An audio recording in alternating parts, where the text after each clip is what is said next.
Hello and welcome. नमस्कार, सत श्री अकाल, स्वागतम, सुस्वागतम। कैम सो। तो आपको जो इन्वेस्टमेंट होल्ड करना है उसके लिए money line investment and finance में आपका स्वागत है। 2021 में जो आपको ग्रोथ दिखा सकते हैं, हम आपको फ्यूचर के लिए जो बेनिफिट बता सकते हैं वो हम आपको बताएंगे। तो उसके लिए आप तैयार रहिए।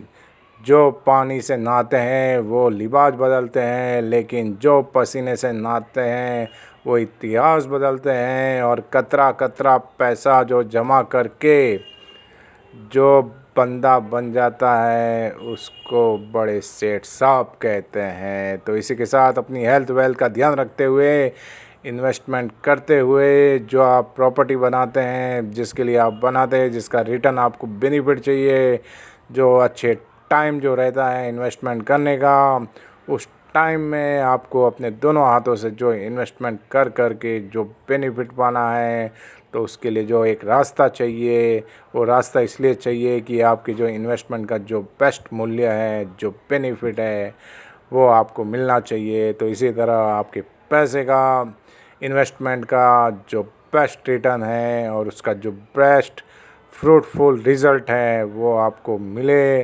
तो हमारी यही शुभकामना है। तो आगे बढ़ते हैं। धन्यवाद। एक निवेश के समय के साथ अपने मूल्य को बढ़ाने के लिए आज पूंजी का उपयोग करना शामिल होता है। एक निवेश के लिए समय, धन, प्रयास आदि के रूप में काम करने के लिए पूंजी लगाने की आवश्यकता होती है, ताकि भविष्य में मूल रूप से लगाए गए भुगतान की तुलना में अधिक भुगतान की उम्मीद की जा सकती है। तो जिसमें बॉन्ड, स्टॉक, अचल संपत्ति, व्यवसाय, अन्य उदाहरण से हम लोग शामिल हैं। उसके अंदर आप जो इन्वेस्टमेंट किसी भी माध्यम या तंत्र को संदर्भित कर सकते हैं। तो जो इन्वेस्टमेंट करना है, कहाँ पे अच्छी तरह से करना है, किस हिसाब से करना है, तो आजकल लोग स्टॉक मार्केट में इन्वेस्टमेंट कर रहे हैं।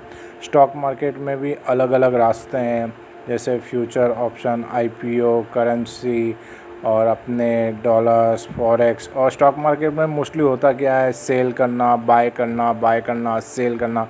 पर कहाँ करना है, कैसे करना है, स्टॉक मार्केट में अलग अलग सीढ़ियाँ है, कौन सी सीढ़ियों पे अलग अलग पैसे लगाना है, तो उस हिसाब से हम लोग आपको बताएंगे। मोस्टली जो इन्वेस्टमेंट का टर्म्स होता है, तो वो टर्म्स का आपको वर्कआउट करेंगे, तो वो आप टर्म जान के पाएंगे कि हमारे पास पैसा का एक बीज आ गया है, जिससे हम पैसा इन्वेस्टमेंट करके आज के डिजिटल युग में हम लोग अच्छा इन्वेस्टमेंट का बेनिफिट ले सकते हैं।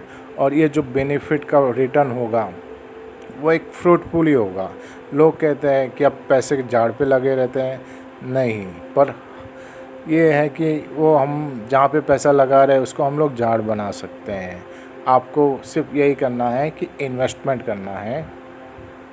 इन्वेस्टमेंट इसलिए करना है क्योंकि हमें भविष्य में जो प्रोजेक्ट वृद्धि होती है, तो उसके आय की जो संभावना होती है वो हमें चाहिए रहती है। तो उसके हिसाब से एक इन्वेस्टमेंट वर्कआउट करना होता है। वास्तव में समय के साथ हम लोग इन्वेस्टमेंट नहीं कर सकते हैं तो मूल्य खो सकते हैं। उदाहरण के लिए यह भी संभावना है कि कोई कंपनी में निवेश करेंगे तो कंपनी दिवालिया हो जाती है, तो ऐसी परियोजना में अमल नहीं किया जाता है। यह प्राथमिकता तरीका है। बचत को निवेश से अलग किया जा सकता है।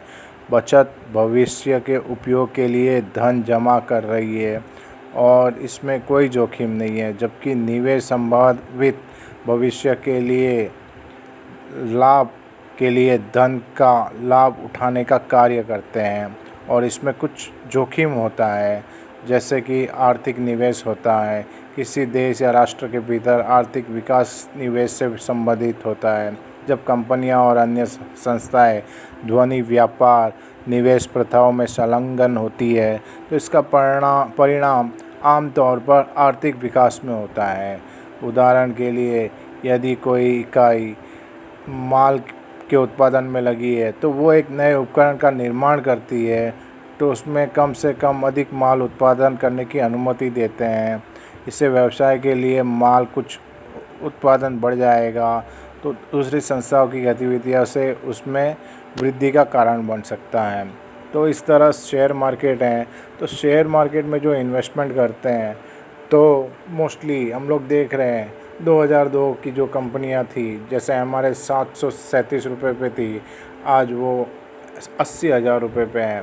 भारत रसायन 18 रुपये पे थी, आज वो 13,000 के भाव पे हैं। आइसर मोटर्स जो 2.5 रुपये का एवरेज पे थी, वो आज 2,500 पे हैं। तो इस तरह बीएससी और एनएससी हमारे मार्केट के ट्रेडिंग हब है। तो इसी हब में से हम आज बात कर रहे हैं फाइज़र कंपनी के बारे में। PFIZER, फाइज़र कंपनी का तो आपने नाम सुना ही होगा, जो वर्ल्ड वाइड फैली हुई है, 190 कंट्रीज़ को मेडिसिन प्रदान करती है। तो इस कंपनी के जो मैनेजिंग डायरेक्टर है, चेयरमैन मिस्टर R.A. शाह हैं, और इसके जो एग्जीक्यूटिव डायरेक्टर है मिलिंद शाह, इसके जो इंडिपेंडेंट डायरेक्टर सुनील लाल भाई, और managing director S. Sridhar, executive director Sameer Kazi. 1950 में ड्यूमेक्स लिमिटेड नामक कंपनी के माध्यम से पहला प्रोडक्शन इन्होंने दारू खाना मुंबई में स्टार्ट किया था, जहां पर प्रोटीनेक्स और इसोनेक्स आइसोनाइज़र, एक टीवी की जो दवा होती है, टीबी उसकी दवा होती है, उसका उन्होंने प्रोडक्शन शुरू किया था। और जैसे जैसे उन्होंने प्रोडक्शन स्टार्ट किया तो इन्होंने बिकोसोल्स कॉरेक्स का भी प्रोडक्शन शुरू किया। 1960 में फाइज़र ने मुंबई में थाने के में एक बड़ा सा उन्होंने R&D डेवलपमेंट किया, और यह R&D डेवलप करके उन्होंने नेशनल अवार्ड बहुत सारे जीते। और 1965 में नवंबर में कंपनी ने फाइज़र कॉरपोरेशन के साथ एक लाइसेंस समझौता किया था, जो फार्मास्यूटिकल वेटरनरी में मौजूद उत्पादों के निर्माण में संबंधित फाइज़र प्रक्रियाओं, तकनीकी जानकारी आदि के उपयोग के लिए रॉयल्टी मुक्त लाइसेंस जारी रखता है। टोटल एग्रीकल्चर और उसके जो समझौते हुए फाइज़र कॉरपोरेशन ने नई वस्तुओं के निर्माण से संबंधित तकनीकी जानकारी और अन्य सहायता प्रदान देना अधिकार दे दिया। और ठाणे में कंपनी की एक बड़ी R&D जो है 1969 से चालू की गई, और 1977 में 4 मार्च को कंपनी ने एक पब्लिक लिमिटेड के रूप में बदल गई।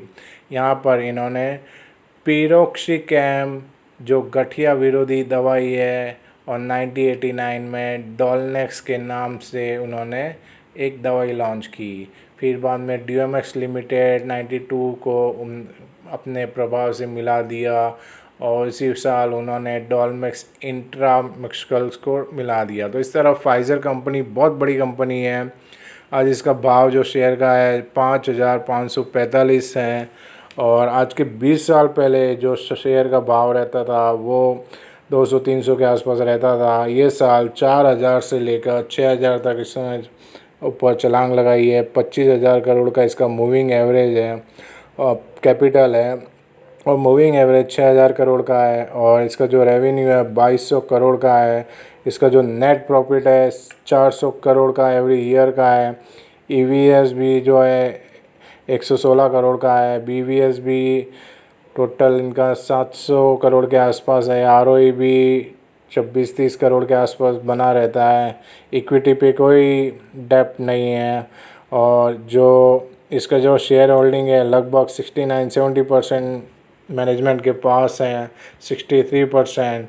और ये BSE और NSE पे फाइज़र इंडिया के हिसाब से मिलती है। 100% इसमें बाइंग का सेंटीमेंट है, और ये शेयर मार्केट का एक बहुत अच्छा जेम्स है। तो जिस तरह बड़ी बड़ी कंपनियां हैं, तो उसी तरह फाइज़र भी जो है एक फार्मास्यूटिकल्स प्रोडक्ट और उसमें एक टॉप का ब्रांड है, और इसने कभी भी ऐसा डार्क साइड दिखाया नहीं है। कंपनी ने ग्रोथ ही किया हुआ है। जो दूसरी डार्क साइड लॉस दिखाती है वैसा लॉस करेगी नहीं। तो इस तरह आप मेहनत कीजिए, और मेहनत करके अपना खुद भी मेहनत कीजिए और अपने पैसे इन्वेस्ट करके पैसों को भी मेहनत करने दीजिए, तो इसमें आपको बेनिफिट होगा और बेनिफिट होकर आप अपने ड्रीम्स कार, ड्रीम्स होम्स आप बाय कर सकते हैं और आप फ़ायदा उठा सकते हैं मार्केट में इन्वेस्टमेंट का। तो मनी लाइन इन्वेस्टमेंट आपको जो दुनिया आगे बढ़ रही है तो उसके साथ साथ कैसे आगे बढ़ सकते हैं, आपका जो पोर्टफोलियो है उसको कैसे आप आगे बढ़ा सकते हैं, उसका आप कैसे बेनिफिट ले सकते हैं, वो हम आपको बताएंगे। Money line investment and finance को देखने के लिए धन्यवाद। जो शेयर होल्ड करना है वो शेयर होल्ड कीजिए और बेनिफिट उठाइए। Money line investment and finance देखने के लिए बहुत बहुत धन्यवाद और मनी लाइन इन्वेस्टमेंट को सब्सक्राइब, लाइक, कमेंट कीजिए। Thank you.